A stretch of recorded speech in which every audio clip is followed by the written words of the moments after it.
جس طرح چین کے بادشاہوں کو خاقان، روس کے بادشاہوں کو زار، روم کے بادشاہوں کو کیسر اور ایران کے بادشاہوں کو کسرا کہتے تھے، اسی طرح قدیم مصر کے بادشاہوں کو فرعون کہا جاتا تھا۔ حضرت موسیٰ علیہ السلام کے دور میں جو فرعون تھا اس کا نام ولید بن مشعب تھا، جبکہ مصری روایتوں میں اس کا نام رمیسس ثانی لکھا گیا ہے۔ فرعون خود کو نہ صرف مصر کا بادشاہ بلکہ خدا کہلواتا تھا اور خود کو مقدس ہستی ظاہر کرتا تھا۔ وہ اپنی عوام سے کہا کرتا تھا، میں تمہارا سب سے بڑا رب ہوں۔ وہ نہایت ظالم، سرکش اور متکبر تھا۔ وہ لوگوں کو چھوٹی چھوٹی غلطیوں پر سخت ترین سزائیں دیتا۔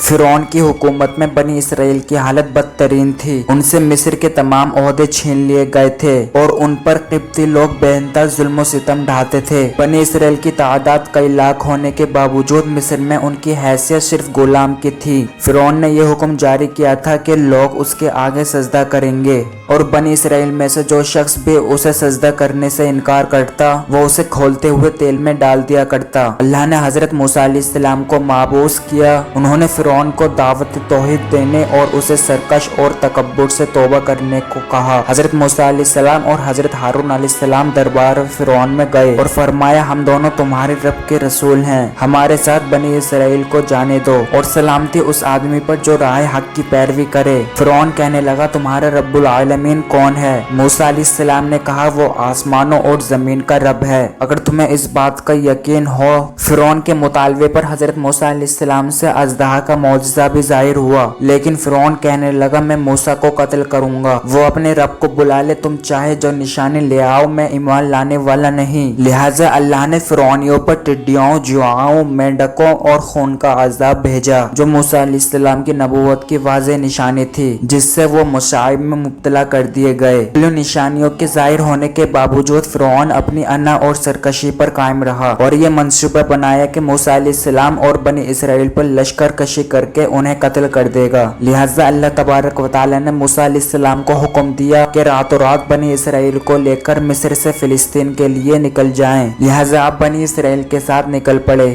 ادھر فرعون نے اپنی پوری لشکر کو جمع کیا اور آپ کے تعاقب میں نکل پڑا۔ شام کے وقت وہ بحر احمر کے کنارے پہنچ گئے۔ اللہ نے قرآن مجید میں اس تاریخی واقعے کو کچھ یوں بیان فرمایا، بس انہوں نے صبح کا اجالا ہوتے ہی ان کا پیچھا کیا۔ جب دونوں جماعتیں ایک دوسرے کو نظر آنے لگی تو موسیٰ کے ساتھیوں نے کہا، اب ہم یقیناً پکڑ لیے گئے۔ موسیٰ علیہ السلام نے کہا کہ ایسا ہرگز نہیں ہوگا، بے شک میرا رب میرے ساتھ ہے، وہ ضرور میری مدد کرے گا۔ تو ہم نے موسیٰ کو وحی کے ذریعے کہا کہ آپ اپنی لاٹھی سمندر کے پانی پر ماریے۔ انہوں نے ایسا ہی کیا اور سمندر دو حصوں میں پھٹ گیا اور ہر ایک حصہ ایک بڑے پہاڑ کے مانند ہو گیا۔ ہم دوسروں کو بھی اس کے قریب لے آئے اور موسیٰ اور ان کے تمام ساتھیوں کو ہم نے بچا لیا، پھر دوسروں کو ڈبو دیا۔ یقیناً اس واقعے میں ایک نشانی ہے۔ فرعون اور اس کا لشکر پانی میں غرق ہو گئے اور عذاب الہی کا شکار ہوئے، جبکہ اللہ نے حضرت موسیٰ علیہ السلام اور ان پر ایمان لانے والوں کو نجات عطا فرمائی۔ دنیا میں آل فرعون کو سمندر میں غرق کر کے سزا دی گئی اور آخرت میں ان کے لیے شدید ترین عذاب ہوگا، جیسا کہ اللہ نے قرآن مجید میں فرمایا، اور فرعونیوں کو بڑے عذاب نے گھیر لیا۔ وہ لوگ صبح شام جہنم کے سامنے پیش کیے جاتے ہیں، اور جس دن قیامت آئے گی اللہ فرمائے گا، فرعونیوں کو سب سے سخت عذاب میں داخل کرو۔